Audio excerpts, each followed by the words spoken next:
आज हम लोग स्टार्ट करने जा रहे हैं पर्यावरण का अपना तीसरा प्रैक्टिस सेट। इसमें हम लोग कुछ क्वेश्चंस के आंसर्स को चेक करेंगे कि हमारी नॉलेज कितनी है पर्यावरण सब्जेक्ट को लेकर। तो अपना पहला क्वेश्चन हम लोग स्टार्ट कर रहे हैं। उससे पहले मैं पेन ले लूँ, एक मिनट।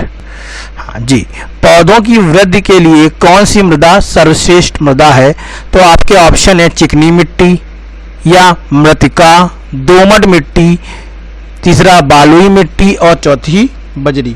तो बताइए पौधों की वृद्धि के लिए कौन सी मृदा सर्वश्रेष्ठ है? चिकनी मिट्टी नहीं, चिकनी मिट्टी में नहीं हो सकते हैं सही तरीके से। बालुई मृदा में भी नहीं हो सकते, बजरी में तो संभव ही नहीं है। तो इसका आंसर क्या होगा?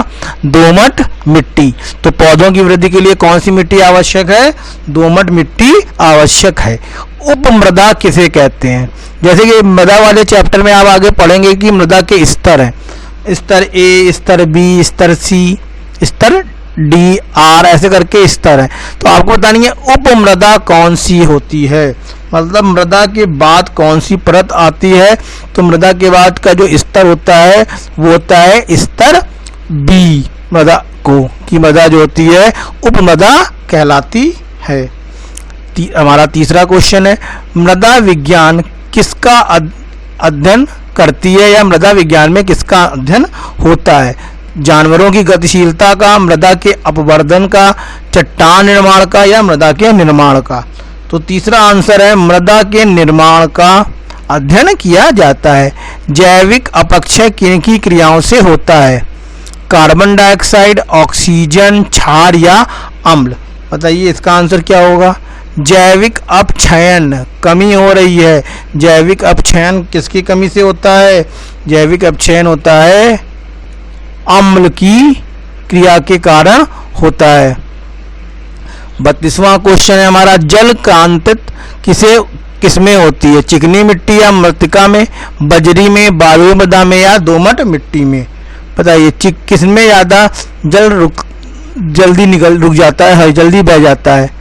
चिकनी मिट्टी में, बजरी में, बालुई मृदा में या दोमट मिट्टी में? तो हमारा 32वें क्वेश्चन का आंसर है चिकनी मिट्टी में। पौधे मृदा के कौन सा जल लेते हैं? कोशिका जल, गुरुत्वीय जल, कोशिका एवं गुरुत्वीय जल दोनों, या आर्द्रता जल? तो हमारे 33 क्वेश्चन का आंसर क्या होगा? जी हाँ, 33 क्वेश्चन का आंसर होगा कोशिका जल। मृदा कणों के चारों ओर पतली परत के रूप में एकत्रित जल को क्या कहते हैं? आर्द्रताग्राही जल, गुरुत्वीय जल, कोशिका जल या वाहिक जल? तो 34 का हमारा आंसर होगा आर्द्रताग्राही जल कहते हैं। शब्द चेसाड़ का क्या अर्थ है? गुरुत्वीय जल, कोशिका जल, जल द्रव्यवाष्प या वहित जल? बताइए इसका क्या आंसर होगा? चेसाड़ का क्या अर्थ है? गुरुत्वीय जल, कोशिका जल, जल वाष्प या वाहित जल? 35वें का आंसर जी हाँ होगा कोशिका जल। ह्यूमस पौधे की वृद्धि के लिए उपयोगी होता है क्योंकि वह आंशिक रूप से अपघटित होता है, या परत्तियों से बनता है, या मृत कार्बनिक पदार्थों से बनता है, या पोषक तत्वों से भरपूर होता है और मृदा की जल धारण क्षमता को बढ़ाता है। तो बताइए क्या होगा इसका आंसर 36वें का? जी हाँ, 4th आंसर पोषक तत्वों से भरपूर होता है और मृदा की जल धारण क्षमता को बढ़ाता है। चट्टानों पर उगने वाली पौधों को क्या कहते हैं? शियोफाइटस, लवण मृदोदभिक, या शैलोदभिक, या साइक्रोफाइटस? बताइए क्या कहते हैं? तो इसका आंसर होगा चट्टान है, चट्टान को क्या कहा जाता है? शैल, इसलिए इसका आंसर क्या होगा? शैलोदभिक।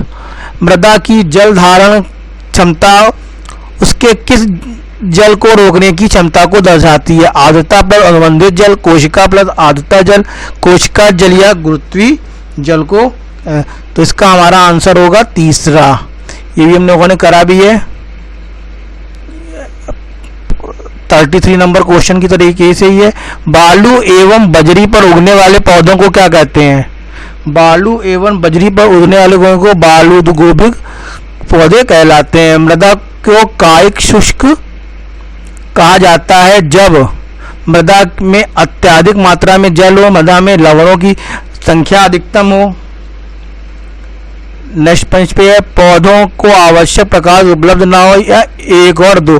तो जी हाँ, पहला और दूसरा दोनों ही सही है इसके।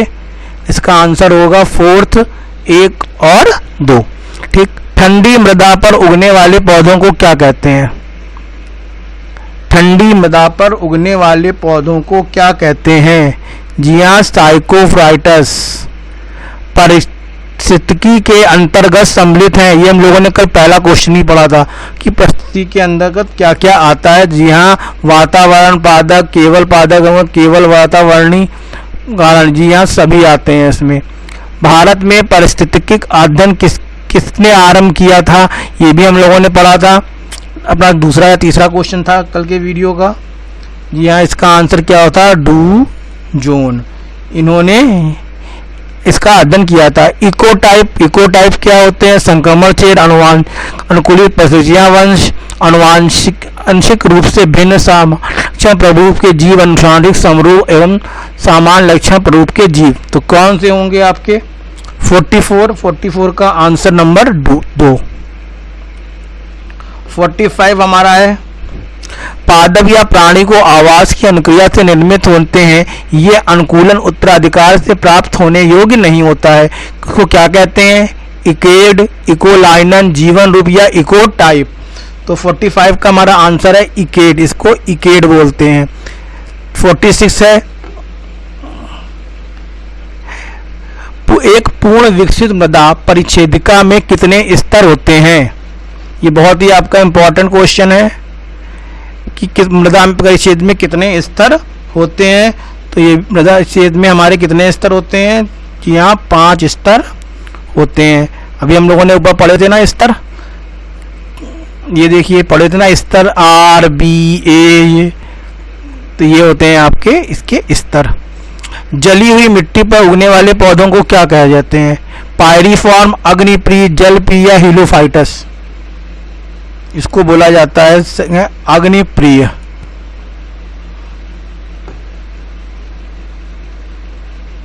ठीक है। अब 48 क्वेश्चन है मृदा किनके कणों का आकार 0.002 से लेकर 0.02 mm होता है? हमारे 14 का आंसर है चिकनी मृदा, पतली मिट्टी, बजरी, गाद। जी हाँ, गाद इसका आंसर होगा। 49 क्वेश्चन है मृदा गठन आधारित होता है सूक्ष्म जीवों की मात्रा पर, ह्यूमस की मात्रा पर, कणों के आकार पर या मृदा की जल की मात्रा पर?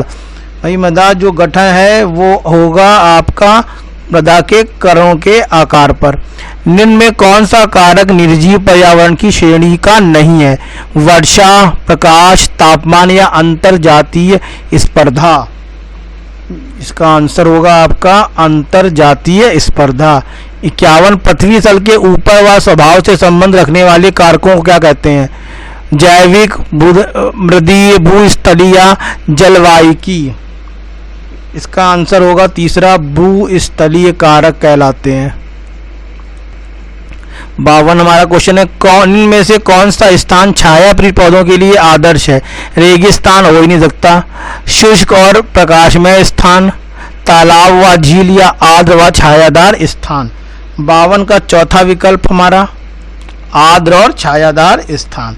अब हमारा आखिरी क्वेश्चन है मृदा के लिए जल का प्रमुख स्रोत क्या है? ये भी हम लोग पढ़ के आए हैं अभी। 53 का तीसरा वर्षण, ये हम लोगों ने पढ़ा था अभी। तो इस तरीके से ये हमारे कुछ 20 क्वेश्चन है जो हम लोग पर्यावरण से संबंधित है। मेनली जो टॉपिक है वो मृदा पे है। मृदा से हर साल 1 या 2 क्वेश्चन आपसे पेपर में जरूर पूछे जाते हैं। फिलहाल इतने क्वेश्चन से आपके मृदा का टॉपिक पूर्णतः क्लियर हो जाएगा। इनमें से आपके कुछ ना कुछ क्वेश्चन मृदा से जरूर आएंगे।